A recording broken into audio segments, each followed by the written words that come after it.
What is up? Good morning, good freaking morning to you guys. It is time for some StarCraft. Welcome to the second annual Hong Kong eSports European Qualifier.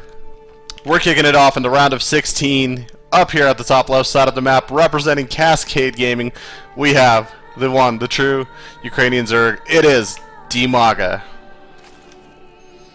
A friend of mine, a person that I admire, a person that just sheer seeing him ladder or seeing his face or hearing his commentary just puts a smile on your face. It's like being around White Raw, man. It's like being around White Raw. Of course, a very talented Zerg, playing a lot these days. Does a wonderful job with commentary as well as also just getting very, very deep into tournaments. He missed out a recent chance to qualify for Challenger though.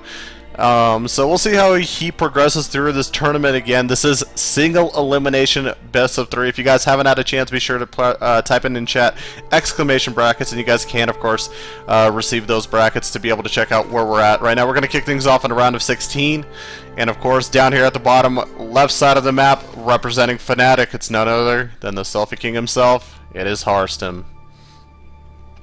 So PVZ on Nimbus LE. PVZ on Nimbus LE, man. I could be a rapper. I could be the SC2 rapper. Tempo, hashtag, Gilpin 2.0. Gonna be a fun matchup, I feel like, because both these players are really top-end players. Harstem, of course, really has been very, very dominant as one of the, I would say, actually top foreigners right now in the scene. Every qualifier that I've seen him in, every competition that I've seen him, he's actually been able to get very deep, knock out a lot of Koreans on his way over. I mean, that of course is including Europeans as well, but once he gets through the Europeans, he starts knocking out Koreans as well, so who knows, man. Plays really well today. He might get rewarded. Of course, today, top 2 qualify for group stage spots. And while we're beginning the stream off and first getting some people into the game itself, just to kind of get a little bit more familiarity with the tournament itself, we're going to have, of course, all of these qualifiers finish up on August 2nd, if I'm not mistaken. We've already had the Southeast Asia qualifier, aka basically Australia, New Zealand, all those guys down there. And we already had Blisk and Patreus qualify. From the Korean qualifier, we have had Ragnarok. We've had Ragnarok and Symbol qualify. Now, today is the European qualifier. Tomorrow should be, I think it's the Hong Kong qualifier, if I'm not mistaken. Actually, it might be the China qualifier. No. Tomorrow's actually the Taiwan qualifier. North American qualifier on Friday. Saturday will be China, and then Hong Kong on Sunday. And then after that, we're going to be getting that much closer to the group stages, which will begin on August 5th to August 10th. And then, of course, later on at the very end of August, we're going to have the grand finals, casted, of course, in Hong Kong by none other than Tasteosis. Those baller nerds, man. So it's going to be a hell of a tournament this time around. We're definitely, I feel like, a lot. I will admit, man, it's a lot more organized this year. It's a lot more, you know, better run. It's going to be a lot. Just the whole atmosphere of the Hong Kong esports tournament. They had a year to mature. It's going to be a hell of a tournament. Now, looking back in game really quick, we did have a 3 Agile before pool coming out from cScDimaga, and we'll see how much he's going to be able to capitalize on that. We talk about it for Protoss players, man. When they see that type of a playstyle, what do? Do they want to sit back and macro up themselves? Do they want to react and punish their opponents as well? So there is a lot of opportunity and variance that Protoss players can do, but it is a very reactionary scenario for the Protoss player himself. If he doesn't punish, then it's going to be a problem. But actually, funny speaking that we're broadcasting Harstem, he was actually the last player to deal with the 3 hatch before pool that I saw, and he actually went for the Blinkstalker Sentry play. Went for Blinkstalker Sentry and then added on some Zelts along the way, so it looks like he is going to be opening up the same way that he did that last time I saw him. And this is very good, because if you don't punish your opponent very quickly, the economy gets too much to deal with, especially in these type of scenarios.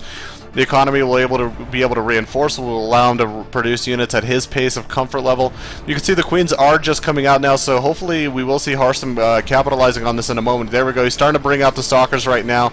It looks like he's actually going to go for the Overlord first thing if he can block his opponent, and that's actually another big portion of this opener.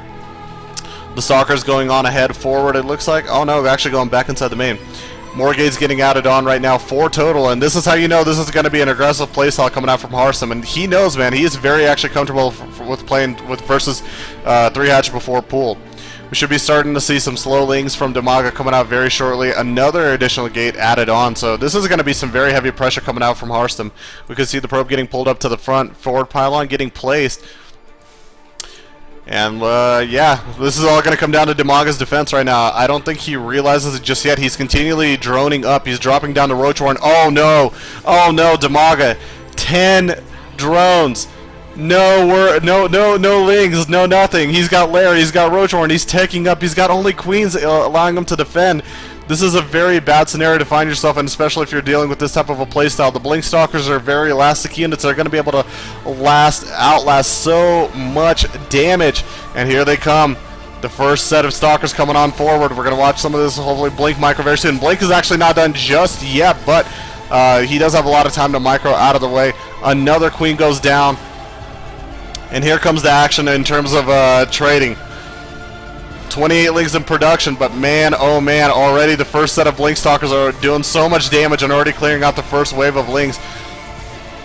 Time Warp getting thrown down on top of them. Right now, probably Harstem needs to try to involve a couple Zealots if he possibly can. He's going to need that buffer, but it is just slow lings. Don't forget about it. It's slow lings. This is not speedlings. This is not roaches. This is not roaches with speed.